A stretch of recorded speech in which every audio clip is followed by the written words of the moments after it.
역대상 22장과 또 23장에 있는 이 말씀을 함께 살펴보면서 하나님께서 주시는 은혜를 우리가 함께 나누기를 원합니다. 먼저 우리 22장을 볼 텐데요. 여러분 22장 이 역대상 22장 말씀에는 하나님과의 관계를 회복한 이 다윗이 성전 건축을 위한 준비를 하는 그 모습이 기록이 되어 있습니다. 어떻게 보면 이것은 다윗의 생애의 마지막 사명이라고 할 수 있습니다. 우리 1절 말씀에 보시면 다윗이 먼저 성전을 지을 이 장소를 지정을 하게 되죠. 그게 1절에 보니까 다윗이 이르되 이는 여호와의 성전이요 이는 이스라엘의 번제단이라 하였더라 라고 말씀을 합니다. 이게 이제 21장과 연결되어지면 다윗이 지난주에 아리우나의 타작마당 기억나시죠? 돈을 주고 그 땅을 사고 예배했던 곳이죠. 그 이는 여기는 이런 뜻이에요. 여기는 하나님의 성전이 있을 자리다. 번제단이 있을 자리다. 그 당시에 이제 성막이라 번제단은 이 기브온에 있었다고 돼 있잖아요. 거기 21장 29절에 보면 이 성막과 제단은 크기 때문에 또 많은 물이 필요했기 때문에 기브온에 세워놓고 법궤만 이제 왕궁 앞에 있었거든요. 그래서 그때 아리우나의 타작마당으로 가서 여기서 내가 예배를 드리려라 이렇게 다윗이 다짐을 하면서 여기가 성전이다 이렇게 표현한 거예요. 그래서 지난주에도 이렇게 말씀을 드렸지만 하나님의 천사가 재앙을 거쳤던 곳이고 아브라함이 이삭 대신에 그 번제물을 드렸던 양을 잡아서 번제물을 드렸던 곳이고 다윗이 값을 지불했던 곳입니다. 이곳이 하나님께서 백성을 위해서 번제의 예배를 받으셨고 불을 내려서 응답하신 곳이었답니다. 여러분 이곳은요 하나님께서 이미 정해준 곳이고 백성들이 속죄가 일어날 곳이었습니다. 그래서 이곳이 성전이 지어질 장소고 예수님이 십자가에 죽을 장소였던 거죠. 그 장소였던 겁니다. 그래서 이 성전 틀을 다윗이 정했다는 거예요. 그래서 2절부터 거기 5절까지 말씀을 보시면 이곳에 지을 성전을 위해서 재료를 이제 준비를 하게 됩니다. 그래서 성전을 건축할 돌과 또 백향목, 이 백향목은 이스라엘에 많지 않았기 때문에 이제 두로와 시돈에서 가지고 오게 됩니다. 많은 백향목들을 준비하고 그것을 이제 박을 못을 위해서 철을 준비하고 또 놋을 무게를 달 수 없을 만큼 많이 준비하게 됩니다. 여기 5절 한번 보십시오. 솔로몬이 아직 젊은 청년이고 연약할 때 크고 웅장한 성전을 위해서 내가 재료를 다 준비했다 이런 표현을 쓰는 것을 보게 됩니다. 다윗이 죽기 전에 마지막으로 이제 감당해야 될 사명이 이 성전을 건축하기 위한 이런 재료들을 준비하는 일이었습니다. 세상의 왕들 같으면 이렇게 하지 않죠. 세상의 왕들 같으면 어떻게 하겠어요? 자기 집안을 위해서 자기 재산을 위해서 죽기 전에 자기 아들한테 물려주려고 막 이렇게 재산을 모을 텐데 다윗은 그렇게 하지 않은 거죠. 그래서 왕이면은 명령만 내려도 될 텐데 다윗은 자기가 그것을 다 이렇게 준비하는 거죠. 다윗이 이렇게 한 이유는 뭐냐면 진짜 이스라엘의 왕은 하나님이었다는 거예요. 그래서 하나님이 거할 성전을 준비하는 겁니다. 그래서 6절부터요 다윗이 이제 솔로몬을 불러놓고 내가 성전을 짓고 싶었지만 왜 내가 성전을 건축하지를 못하고 재료만 준비하는지를 설명을 하는 장면이 나옵니다. 내가 정말 왕으로서 하나님의 이 신실한 일꾼으로서 성전을 정말 건축하고 싶었다. 그게 마음에 꿀떡 같다는 거예요. 근데 하나님께서 그걸 허락하지 않았다는 거예요.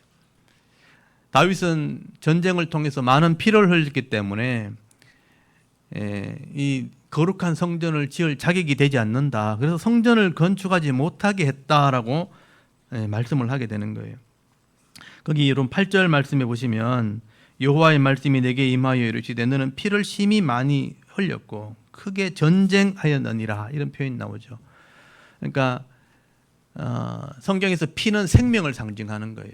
이 생명을 상징하는 이 피를 땅에 너무 많이 흘렸다. 원래 이 성전은 피로 죗값을 지불하는 곳입니다. 백성의 생명을 살리는 곳인데 다윗은 너무 많은 생명을 잃게 했다는 거예요.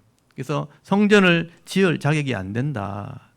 이걸 제가 조금 더 이제 깊이 제가 스스로 해석을 해보면 그런 시대가 그러니까 다윗은 성전을 지을 시대가 아닌 거죠. 다윗은 전쟁을 할 시대에 태어난 사람이에요. 그래서 주위에 있는 나라들을 점령했어야 됐고 많은 전쟁을 했어야 됐고 어쩔 수 없이 생명을 죽일 수밖에 없는 그런 시대의 사역자였어요. 그래서 많은 전쟁을 했고 나라들을 이렇게 세우는, 많은 나라들을 점령함으로 그 나라를 지배하는 그런 사역을 했지만 솔로몬 시대가 되면 평화의 시대가 온다는 거예요. 평화의 시대가 되었을 때 하나님이 성전을 건축하게 하셨다는 거예요. 여러분, 모세가 광야를 지날 때 고통과 어려움 속에 광야를 지났잖아요. 그러면 가나안 땅에 들어가고 싶잖아요. 근데 못 들어가게 하신 거예요. 여호수아 때 가나안 땅을 차지하는 거예요. 모세의 사명은 광야를 지나는 것이고 여호수아 시대는 가나안 땅을 차지하는 것이었습니다. 그처럼 이 다윗 시대는 전쟁을 하는 시대였어요. 그래서 평화의 시대가 오면 그때 내가 성전을 짓고 싶다. 그게 솔로몬의 시대라는 거죠. 그때 하나님이 이 말씀을 주셨을 때 다윗은 그 말씀에 순종을 하게 됩니다. 그래서 여러분 9절 한번 보십시오. 9절에서 10절까지 보시면 솔로몬의 시대를 설명을 해요. 내가 그 시대에 이제 평온하게 주겠다. 그래서 솔로몬의 이름 자체를 샬롬, 평화란 이름을 준 거예요. 다윗의 시대보다 솔로몬의 시대가 평화의 시대가 올 거다. 그래서 그 시대에 평안을 주고 안일함, 이 안일함이 평온하다 이런 뜻이에요. 평온함을 내가 주리라 그렇게 말씀하는 거예요. 하나님께서는 솔로몬에게 그 이름대로 평화의 시대를 주시면서 하나님의 집 성전을 건축하기를 원하신다고 말씀하셨다는 겁니다. 그래서 다윗은요 이걸 인정을 하고 솔로몬을 불러놓고 이제 기도를 해줍니다. 네가 잘 됐으면 좋겠다. 하나님의 성전이 지어질 시대에 네가 살아야 되니까 네가 잘 됐으면 좋겠다. 그리고 너의 나라가 온전하기를 원한다 하고 축복기도 하는 장면이 나옵니다. 여러분 11절 한번 보십시오. 이제 내 아들아, 솔로몬을 부르는 거죠. 여호와께서 너와 함께 계시기를 원하며 네가 형통하여 여호와께서 네게 대하여 말씀하신 대로 네 하나님 여호와의 성전을 건축하며 여호와께서 네게 지혜와 총명을 주사 네게 이스라엘을 다스리게 하시고 네 하나님 여호와의 율법을 지키게 하시기를 원하노라. 이 기도예요. 이 다윗의 기도. 그러니까 아버지로서 아들을 사랑하는 마음으로 하는 기도. 어떻게 보면 하나님 앞에서는 다윗의 믿음을 가지고 이렇게 기도를 하는 겁니다.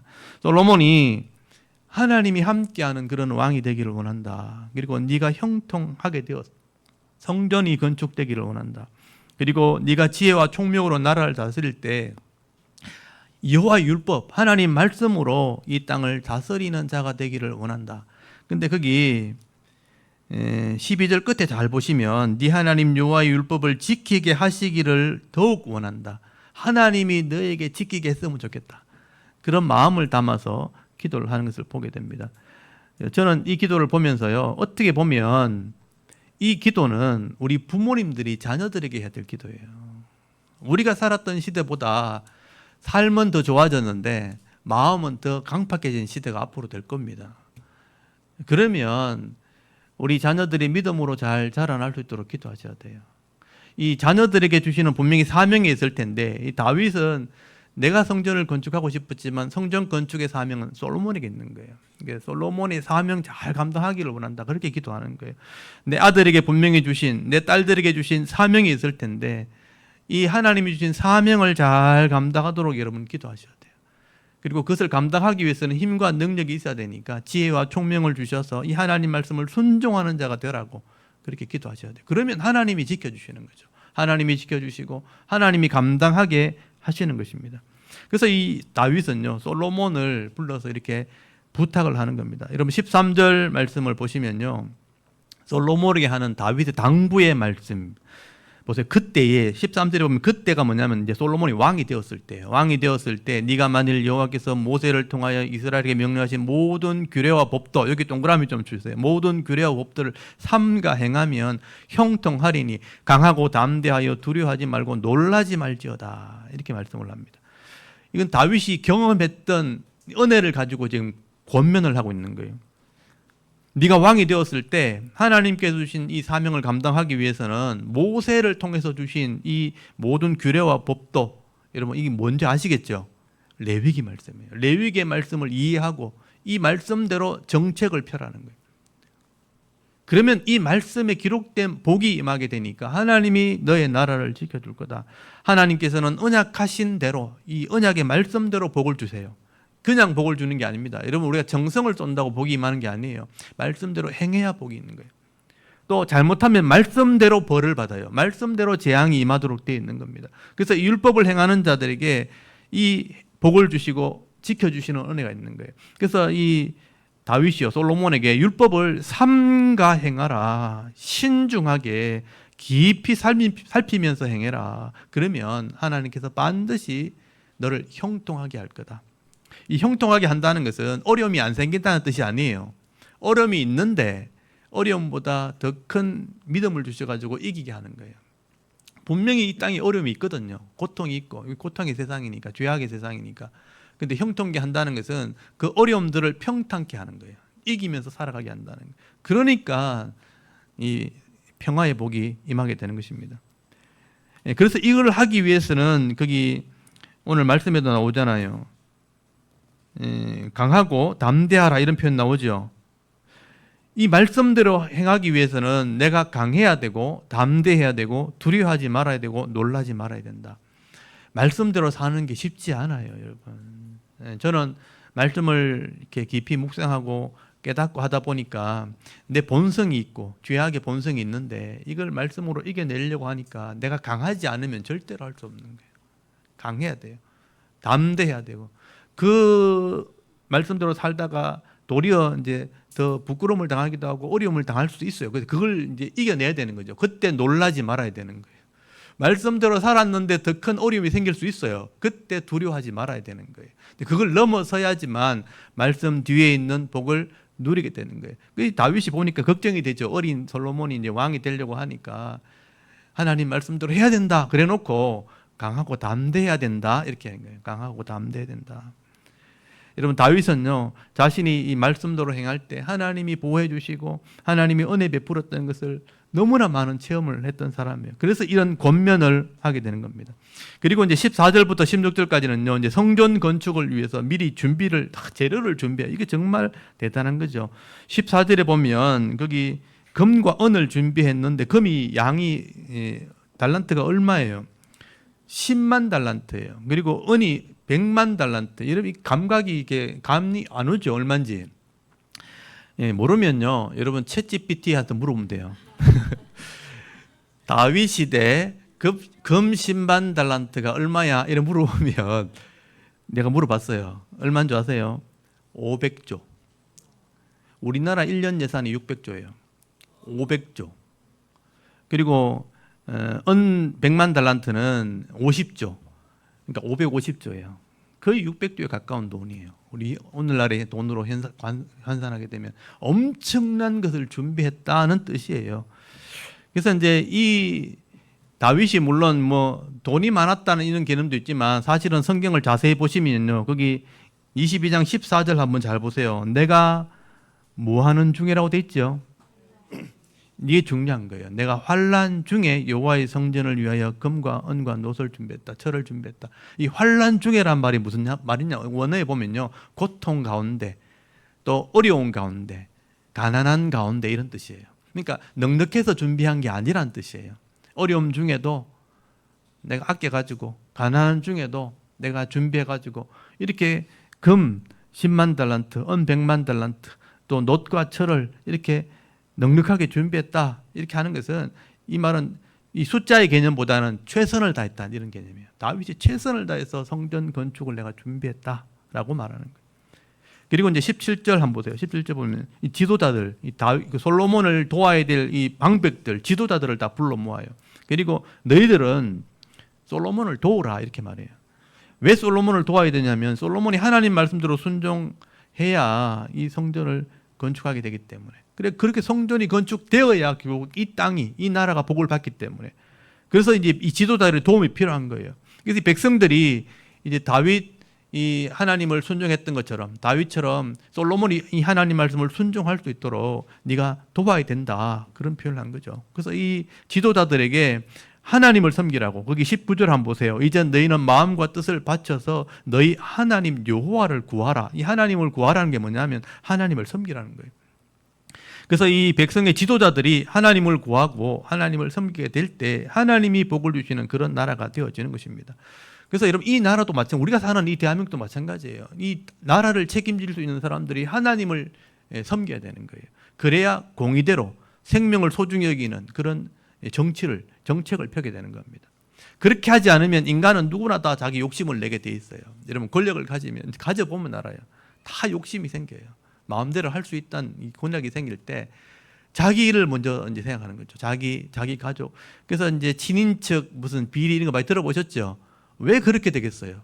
누구나 인간은 다 그런 마음이 있다는 뜻이에요. 그러니까 뭐 여당 관계 없어요. 누가든지 그 자리에 서면 그런 마음이 생긴다는 거예요. 그럴 때 하나님의 기준, 이 말씀으로 이 땅을 다스릴 때 온 백성이 평안을 누리게 되는 것이죠. 이 지도자들에게 이런 권면을 다윗이 하는 거예요. 병백들, 지도자를 다 불러놓고 여호와를 구해야 된다. 여호와를 섬겨야 된다. 이렇게 할 때 나라가 하나 되고 평화가 임하게 되는 것입니다. 오늘도 우리가 이 나라를 위해서 늘 기도하셔야 돼요. 오늘도 집사님 기도하셨지만 대통령을 위해서 또 이 행정 조직의 수장들이 다 있거든요. 거기 올라가기 위해서 정말 공부도 열심히 해야 되고 사람들 관계도 그래 올라간단 말이에요. 갔을 때 잘해야 돼요. 그래서 수장들이 욕심내지 않고 공의대로 이 말씀을 가지고 이 땅을 다스리도록 여러분 기도하셔야 됩니다. 그렇게 기도할 때 하나님이 이 나라를 책임져 주시는 겁니다. 대구시장을 위해서 기도하셔야 되고 우리 하다못해 우리 동네 통장을 위해서도 우리 아파트 동대표를 위해서도 기도하셔야 돼요. 그래야 하나님이 우리를 지켜주시는 은혜가 있는 겁니다. 여러분 역대상 오늘 22장 말씀을 잘 보시면요, 다윗이 지금 마지막 사명을 감당하는 모습을 기록하고 있는 거예요. 다윗이 지금 70세 죽었거든요. 70세 죽었으니까 아마 70 가까이 되었을 때 아마 다윗이 이 일을 했을 겁니다. 이 70세가 되어지면 누구나 다 욕심을 부리게 돼 있거든요. 근데 이 욕심을 내지 않고 하나님 말씀을 순종하는 모습을 보여주고 있는 겁니다. 내가 건축하고 싶었던 성전이 있었지만 하나님이 안 된다 하니까 포기하는 거예요. 다음 사람에게 사명을 줬기 때문에 그 다음 사람을 위해서 사명을 준비하는 사명을 감당하는 거예요. 그것도 그들 위해 축복기도 하는 거죠. 중보기도도 해주고 말씀으로 권면도 하고 하나님의 뜻이 이루어지도록 격려하는 일을 지금 다윗이 하고 있는 것입니다. 여러분 오늘 이 다윗이요 하나님을 섬기고 또 사람을 섬기고 백성들을 섬기는 이런 모습들을 보면서 신앙의 교훈을 여러분 받기를 원합니다. 여러분도 교회에서나 가정에서 또 직장에서 내가 원하지 않는 일들 또 원치 않는 일들이 막 생기게 될 때 불평이나 이렇게 원망하기보다 다툼을 일으키기보다 하나님의 뜻인 줄 알고 거기서 사명을 감당하셔야 되는 거예요. 어떤 사람들은 내가 할 일이 아닌데도 다른 사람이 막 하면 그거 막 뺏어오려고 막 하는 사람 있죠. 막 분란을 일으키고. 근데 내 할 일이 아닐 때는요, 그들을 위해서 기도해 주셔야 하는 거예요. 그들이 잘 돼야 나도 잘 되는 것입니다. 이 다윗은요, 예수님처럼 자기 뜻을 이루려고 하기보다는 하나님의 뜻이 이루어지도록 그렇게 기도하는 사명, 또 섬기는 사명을 감당했던 것입니다. 오늘도 우리가 내게 주시는 이런 믿음의 분량을 따라서 이 직분을 잘 감당할 뿐 아니라 다른 사람들이 또 잘할 수 있도록 기도해주고 격려해주고 섬기는 사명을 감당할 때 모든 사람들이 함께 평화를 누리면서 가는 곳마다 기쁨과 이 즐거움을 누릴 수 있는 그런 우리 대구 샤론교회 성도들 다 되실 수 있기를 바랍니다. 그리고 23장에 넘어가면요, 이 다윗이 이제 예배를 위해서 레위인들을 다 모으는 그런 장면이 나옵니다. 그래서 성전을 세우게 되면 이제 봉사할 일꾼이 필요할 거 아니에요. 근데 레위인들을 다 불러서 레위인들의 직무를 다 설명하는 그런 내용이 기록이 되어 있습니다. 여러분, 이 성전이라는 것은 죄인들이 하나님께 나와 이 속죄하는 것이고 거룩한 이 곳이기 때문에 아무나 와서 일할 수 있는 게 아닙니다. 그 당시 성전은요, 레위인들만이 와서 일을 해야 되는 거예요. 처음 하나님이 성막을 세울 때 레위인들을 하나님의 일꾼으로 돈을 주고 사요. 이 첫 장자를 살려주는 값을 가지고 레위인을 사가지고 레위인들만 성막에 봉사할 수 있도록 규정을 정했어요. 그래서 다윗이 오늘 그 방법대로 하나님 말씀대로 레위인들이 성전을 섬겨야 되기 때문에 이 성전을 섬길 레위인들을 다 불러와서 어떤 일을 해야 될지를 다 배정을 하는 직분을 주는 장면이 기록이 되어 있는 겁니다. 근데 이런 일도요, 다윗이 그냥 마음대로 하는 게 아니에요. 여러분 거기 오늘 역대상 28장을 한번 펴보세요. 28장 거기 11절 한번 찾아보십시오. 11절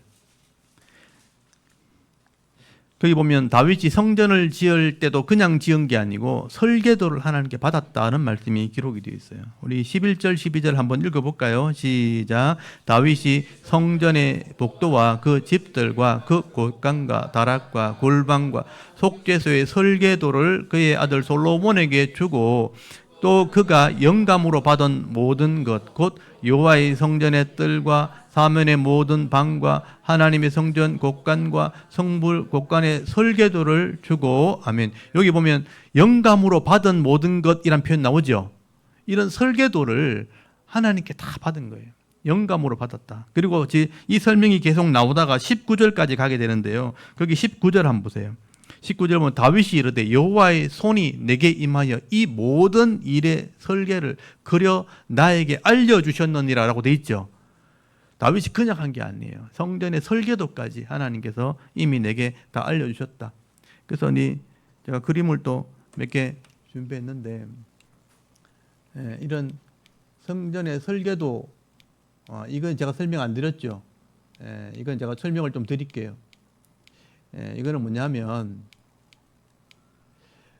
다윗이 이런 재료를 지금 준비하고 지금 설계도를 들고 있는 장면이죠. 이런 설계도도 사실 하나님이 영감으로 받은 거예요. 모세가 하늘에 있는 모양을 시내에서 받아서 성막을 만들었던 것처럼 이 성전을 건축하기를 원할 때 다윗에게 이 설계도를 보여주신 거예요. 그래서 이거를 받아가지고 이 재료들을 준비했는데 이 지금 이게 백향목 나무거든요. 나무인데 실제로 지금은 황금돔이 서 있죠.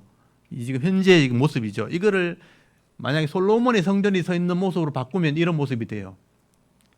지금 이거는 무너지고 없고 역사에 사라지면서 이제 다윗과 솔로몬이 준비해서 지은 건축물은 없어졌지만 다 이제 황금돔이 서 있는 거죠. 그런데 예루살렘 이 성전에 지진이 났었어요. 지진이 나가지고 지금 황금돔 있는 자리 다 무너져가지고 새로 이제 그 준비를 할 때 그 파헤칠 때 뭐가 나왔냐면 이런 백향목들이 많이 나온 거예요. 그러니까 황금돔을 지을 때 거기 성전은 무너뜨리고 남은 재료를 가지고 지은 거거든요. 그 지었는데 이 나무들이 조사해 보니까 다윗 시대 있었던 그 나무인 거예요. 그렇다면 다윗이 준비한 이 성전의 재료들이 무너졌지만 황금돔을 지금 세우고 밑에 그 나머지 자리를 세울 때 이 재료를 밑에 깔았던 거죠. 그래서 이게 깔려 있던 것이 발견된 거예요. 그래서 이런 나무들이 어떻게 보면 다윗이 준비했던 그 나무인 거예요. 그래서 실제로 준비했던 것들이 성전이 지어졌었고 거기 무너졌지만 그때 썼던 이 나무들은 귀한 재료이기 때문에 그대로 이제 지금 사용해서 밑에 깔려 있는 거죠. 그래서 그 자리에 다음에 성전이 세워지기를 지금 이스라엘 사람이 기대하고 있는 겁니다. 그래서 이런 설계도조차도 하나님께서 감동으로 다윗에게 깨닫게 하신 것이다. 그래서 하나님께서 주시는 이런 감동을 따라서 이 성전을 섬긴 일꾼들도 그냥 이렇게 하는 게 아니에요. 하나님의 이 감동을 따라서 레위인들이 어떻게 성전을 섬겨야 될지를 그 할 일들을 분배를 해주는 내용이 오늘 23장의 내용입니다. 이것도 하나님의 감동으로 영감으로 받은 것을 설명을 하고 있다는 거예요. 그래서 오늘 23장 1절 한번 보십시오. 23장 1절 보면 다윗이 나이가 많아 늙었다고 돼 있죠. 그러니까 70살이 된 거예요. 아들 솔로몬을 이스라엘 왕으로 삼고 이스라엘 모든 방백과 제사장과 레위 사람을 모았다고 돼 있죠. 그래서 레위인들이 성전을 섬길 사람들이에요. 그 사람들을 다 불러 모아놓고 이 할 일들을 설명하는 거예요. 근데 지금 역대상 23장에는 솔로몬이 왕이 되었을 때 왕위를 그냥 넘겨준 것처럼 되어 있지만 열왕기상 1장에 보면요, 다윗이 솔로몬에게 왕위를 넘겨주기 직전에 반역이 일어나게 됩니다. 핫깃의 아들, 거기 핫깃의 아들이 욕심을 내 가지고 왕위를 차지하려고 요압과 또 아비아달 제사장을 불러놓고 반역을 계획하게 됩니다. 그 계획할 때 나단 선지자가 그것을 알고 바세바를 찾아가서 왕위를 빨리 넘겨줘야 된다고 이렇게 권면하게 될 때 그 반역의 무리를 없애버리고 솔로몬이 급하게 왕위를 이어받게 되는 장면이 나와요. 그래서 이 솔로몬이 왕이 되었을 때 그냥 순수하게 넘어간 게 아니고 반란이 일어날 직전에 솔로몬이 왕이 된 거예요. 그렇다면 그 발레 무리들이 아직 살아있을 때 위험한 상황인 거죠. 그런 위험한 상황에서 다윗이 빨리 군대를 보강해라, 무슨 군사를 준비해라 이런 지시를 한 게 아니고 성전을 지었을 때 봉사할 일들을 지금 분배를 하고 있는 거예요. 이게 뭐냐면 성전에서 하나님을 바로 예배하게 될 때 결국 이 나라를 하나님이 지켜준다는 겁니다. 그런 믿음으로 이걸 설명하고 있다는 게 중요한 거예요. 그래서 이 다윗이 예배를 드릴 때 레위인들이 반드시 봉사를 해야 되기 때문에 레위인들이 어떤 일을 감당해야 될지를 이제 분배를 하기 위해서 직분을 주기 위해서 그 숫자를 다 세는 장면이 나오게 된 거예요. 그래서 3절에 보시면요. 23장 3절에 레위인들이 숫자를 셉니다. 30세 이상 레위 족속 사람들 전체를 불러 모아놓고 30세가 일할 일꾼들이 30세부터 일하게 돼 있어요. 30세 이상으로 계수하니 모든 남자가 3만 8천 명이나 되었고요.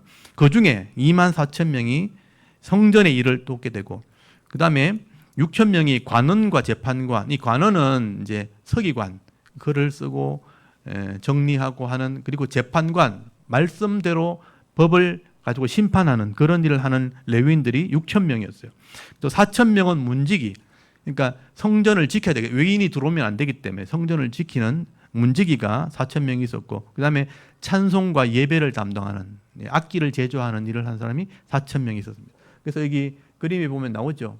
예배를 담당하는 인원이 2만 4천 명, 서기관 재판관이 6천 명, 문지기 4천 명, 또 악기를 담당하는 4천 명. 다 합치면 몇 명이에요? 빨리 산수해 보세요. 3만 8천 명 맞죠? 3만 8천 명이 이렇게 전체가 30세 이상이 되는 사람이 분배를 해준 거예요. 할 일들을 나눠줬다는 거죠. 이거는 은사를 따라서 하나님을 섬기고 백성을 섬기는 그런 레위인들의 일들을 직분을 주는 장면이 나온 거예요. 어떻게 보면 이게 오늘 우리 성도들이 해야 될 일이에요. 우리가 예수 그리스도의 핏값으로 우리가 구원받았잖아요. 하나님 백성으로 일꾼이 되었잖아요. 그러면 그 세우신 교회, 공동체, 모임 속에서 이런 일들을 섬기는 거죠. 우리가 성숙한 그리스도인이 되었을 때 처음에는 내 혼자 신앙생활이 바쁘잖아요. 그런데 성숙한 그리스도인이 되었을 때 다른 사람을 돕는, 섬기는 일을 해야 되는 거예요. 그게 은혜와 은사를 따라서 교회와 성도를 섬기고 더 힘이 있으면 세상에 나가서 그리스도 이름으로 섬기는 일을 하게 되는 겁니다. 이게 성도의 사명이라는 겁니다. 그래서 우리 교회 안에서는 말씀을 가르치는 사람이죠. 저처럼 목사의 직분을 위해서 오랫동안 공부를 하고 신학을 공부하고 성경을 공부하고 또 이 심령에 여러 가지 단련을 받아가지고 말씀을 강단에서 가르치는 이런 직분을 감당하는 사람도 있고, 또 예배가 진행되면 안내하는 직분, 헌금을 하는 직분, 또 함께 기도해주고 예배위원으로 섬기고 찬양을 감당하기도 하고 반주를 하기도 하고, 또 식사를 하면 주방에서 일하는 봉사도 있고, 뭐 차량을 운행하는 봉사도 있고, 또 미리 와서 청소하는 사람도 있고, 다 섬김이에요. 이런 섬김의 봉사가 필요한 거죠. 또 젊은 후세대를 위해서 교사로서 가르치는 사람도 있고, 물질의 복을 받은 사람들, 가난한 자를 위해서 구제하는 사람도 있고, 이렇게 여러 가지 모습으로 은사를 따라서 섬기는 것이 레위인이 했던 일인데 오늘 우리 직분자들, 재직들이 그 일을 하게 되는 것입니다. 하나님께서 이런 다양한 일들을 성도들에게 섬기게 하심으로 그리스도의 몸을 세우게 하셨다. 머리는 그리스도지만 몸을 세우게 하셨다. 또 이 땅에 하나님 나라를 세우게 하셨다라고 말씀을 하게 되는 거예요. 여러분, 구약의 이런 성전에 섬기는 모습, 성전이 바로 예수 그리스도거든요. 요한복음에 보면 성전이 그 당시에 이제 무너지게 될 거다. 근데 내가 사흘 만에 이 성전을 다시 세울 거다 그랬단 말이에요. 성전이 내다 이렇게 표현했단 말이에요. 성전이 예수 그리스도의 몸이라면 우리 교회가 그 교회를 섬기는 모습으로 이 성전을 세우듯이 교회를 세워 나가야 된다고 설명을 할 수 있는 것입니다. 그래서 이제 6절 이하에 보면 오늘 23장 6절에 그 당시에 성전을 섬길 레위인들의 아들들, 그 세 명의 아들이 나와요. 게르손, 그핫, 머라리. 이게 레위의 아들들입니다. 그 자손들이 다 이 성전을 섬기는 레위인들이 되는 거예요. 그래서 거기 7절부터 게르손의 아들부터 아들들의 이름이 쭉 나오죠. 그리고 12절에 그핫의 아들들 이름이 나오고 21절에 머라리 아들이 나옵니다. 예전에 모세 때는요, 성막을 옮겨야 되잖아요. 그래서 게르손, 그핫, 머라리 세 아들이요, 주로 성전에 이 성막을 옮기는 일을 했어요. 그러니까 제일 안에 있는 성소에 있는 것은 그핫 자손들이 했고요. 그 다음에 이제 바깥에 성소의 떡계라든지 이렇게 기둥 같은 거는 게르손 자손이 했고요. 그 다음 제일 바깥에 기둥 같은 거, 제일 무거운 거, 이거 소에 이제 수레에 실어야 되는 거는 머라리 막내가 있었어요. 그래서 그때는 모세 때는 옮겨야 되기 때문에 막 이것을 세 명의 아들이 나눠서 했는데 이제 성전이 세워지면 옮길 필요는 없는 거죠. 옮길 필요는 없는데 그 안에 예배가 진행되어지고 성전을 지켜야 되기 위해서 계속 여러 가지 복잡한 일이 있었을 때 레위인이 그걸 나눠서 하게 되는 거예요. 그래서 27절부터 보시면요. 다윗이 유언대로 레위 사람이 20세 이상으로 계수되었으니 그 직분 해야 할 일이죠. 직분은 아론의 자손을 도와 제사장이 이 제사를 집례할 때 도와서 여호와의 성전 그리고 성전뜰 그다음 골방에서 섬기고 또 모든 성물을 정결하게 하는 일, 곧 하나님의 성전을 섬기는 일과 이래 됐죠. 그러니까 예배가 진행되는 동안 제사장이 그걸 집례를 해요. 제사장은 예수 그리스도를 상징해요. 예수 그리스도가 상징하는 제사장이 그 당시에는 등불을 켜고 떡을 올려놓고 번제단에 또 짐승을 태워야 되잖아요. 근데 그걸 하기 위해서는 미리 짐승을 키워야 되고 그걸 끌고 와야 되고 죽여야 되고 이런 일이 있잖아요. 또 다 태우고 나면 죄를 버려야 되고 하는 일들 있죠.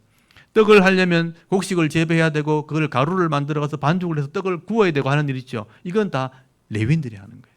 그래서 레위인들이 이 예배가 진행될 수 있도록 섬기는 것이다. 그래서 이 짐승, 제물을 위한 짐승들을 소나 양이나 염소를 레위인들이 다 키웠어요. 키워서 그것을 다 준비시키고 곡식을 미리 재배해서 가루를 만들어서 다 떡을 할 수 있는 준비를 해놓고 이렇게 한 거예요. 또 기름도 필요하고 향도 필요하잖아요. 다 미리 준비해서 섬기는 일을 했다는 거예요. 29절 한번 보세요. 23장 29절에 또 진설병, 이 떡의 떡, 고운 가루 소재물, 곧 무교 전병이나 과자를 굽는 것이나 반죽하시는 것이나 반죽하는 것이나 또 모든 저울과 자를 맡고라고 되어 있죠. 그래서 떡을 만드는 일, 이걸 위해서는 곡식을 재배했어야 되고 또 기름을 준비하고 또 불을 떼야 되고 나무를 준비해야 되고 이거 다 레위인들이 했다는 거예요. 그리고 30절에 보면요. 아침 저녁마다 서서 여호와께 감사하고 찬송하며라고 되어 있어요. 예배가 진행될 때 예전에는 그냥 예배를 드렸단 말이에요. 근데 이제 다윗 시대부터는요. 찬양을 드렸어요. 악기를 제조하고 또 연주도 하고 함께 찬양하는 그런 일을 했다는 거예요. 근데 25장에 이 내용이 더 자세히 기록되어 있어요. 제가 좀 이따 나중에 다윗은 이걸 굉장히 자세하게 다뤘기 때문에 25장을 할 때 더 자세히 설명을 드릴게요. 악기와 이렇게 찬양을 연주하는 일에는 좀 더 자세한 설명이 붙게 됩니다. 그리고 31절에 보면요. 예배가 진행되는 모습을 설명되어 있어요. 안식일과 초하루와 절기의 모든 번제를 여호와께 드리되 그가 명령하신 규례에 정한 수요대로 항상 여호와 앞에 드리며 이렇게 이랬죠. 안식일은 오늘날 주일 예배. 초하루는 매월 첫날, 한 달의 첫 예배. 그리고 이게 절기라고 되어 있지만 이게 1년 안에 있는 절기, 유월절, 맥추절, 초막절, 이 절기에 대한 예배. 그 안에 대속제일도 포함되어 있어요. 7월 1일이 나팔절이고 7월 10일이 대속제일이에요. 1월 14일 유월절, 50일째 되는 날이 맥추절, 오순절. 그 다음에 7월 15일이 초막절이 되는 거예요. 이런 1년 안에 있는 절기 예배를 다 레위인들이 같이 섬겼다. 그 제물을 드릴 번제를 위한 짐승들을 다 준비했다라고 기록을 하는 거예요. 근데 제가 이 말씀 중에 눈에 띄는 게 뭐냐면 여호와의 명하신 규례에 정한 수요대로 또 항상 여호와 앞에 드렸다. 이 항상이란 말이죠. 이게 성실함이에요. 성실함. 늘 예배를 이렇게 우리가 겉으로 드러나는 것은 이 오늘 예배 시간이지만 이 예배를 드리기 위해서 미리 준비하는 것들이 있어야 되는 거예요. 그래야 이 예배가 하나님이 받으시는 예배가 되는 거예요. 준비하는 일을 레위인들이 항상 했다라고 설명하는 거예요. 레위인들이 해야 될 일이 바로 그런 것들입니다. 오늘날 목사와 우리 장로님이 없지만 장로와 집사와 또 권사와 이런 직분자들이 예배를 위해서 준비해야 될 일이 있다는 겁니다. 이런 직무를 다윗이 설명을 하고 있는 거예요. 32절 한번 보십시오. 32절에 보면요.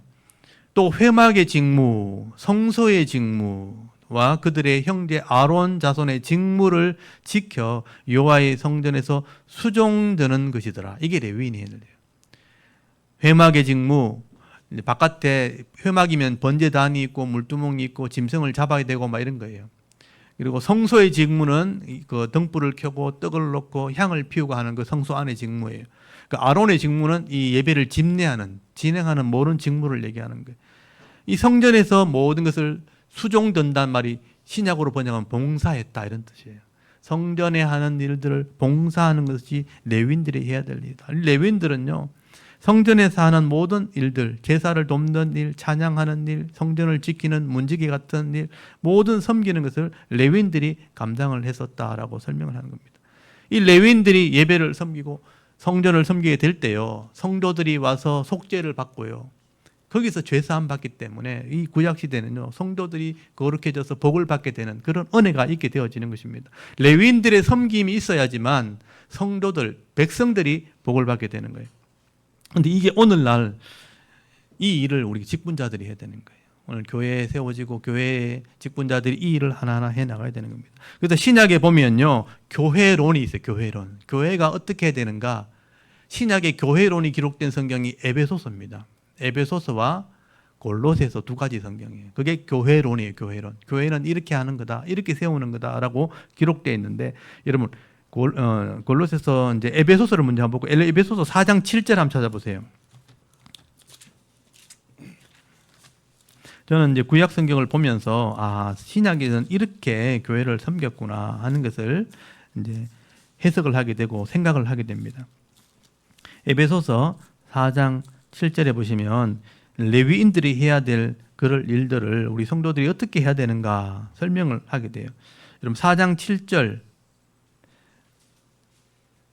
거기 보면 우리 각 사람에게 그리스도의 선물의 분량대로 은혜를 주셨나니 그러므로 이러기를 하면서 쭉 나오죠. 여기 선물의 분량대로 우리 각 성도는요, 내게 맡은 분량이 다 있다는 거예요. 믿음의 분량이 다 있다라고 설명을 하는 거예요. 그리고 11절 한번 보세요. 이 믿음의 분량대로 어떤 일을 맡기시는가? 그러니까 어떤 사람은 사도로, 어떤 사람은 선지자로, 어떤 사람은 복음 전하는 자로, 어떤 사람은 목사와 교사로 삼으셨으니 이는 성도를 온전하게 하여 봉사의 일을 하게 하며 그리스도의 몸을 세우려 하심이라 라고 돼 있죠. 그리스도의 몸이 바로 구약엔 성전이에요. 교회를 세우는 걸 말하는 거예요. 그래서 어떤 사람은 사도로, 이 사도란 말은 구약 시대만 있었잖아요. 신약 시대만 있었잖아요. 예수님과 함께 동행했던 사람들, 그러니까 말씀을 전하는 자를 얘기하는 거예요. 선지자도 마찬가지예요. 먼저 깨달은 사람, 하나님 말씀을 먼저 깨달은 사람이니까 말씀을 가르치는 사람들. 복음을 전하는 사람은 다른 곳에 가서 다른 사람에게 복음을 전하는 사람이에요.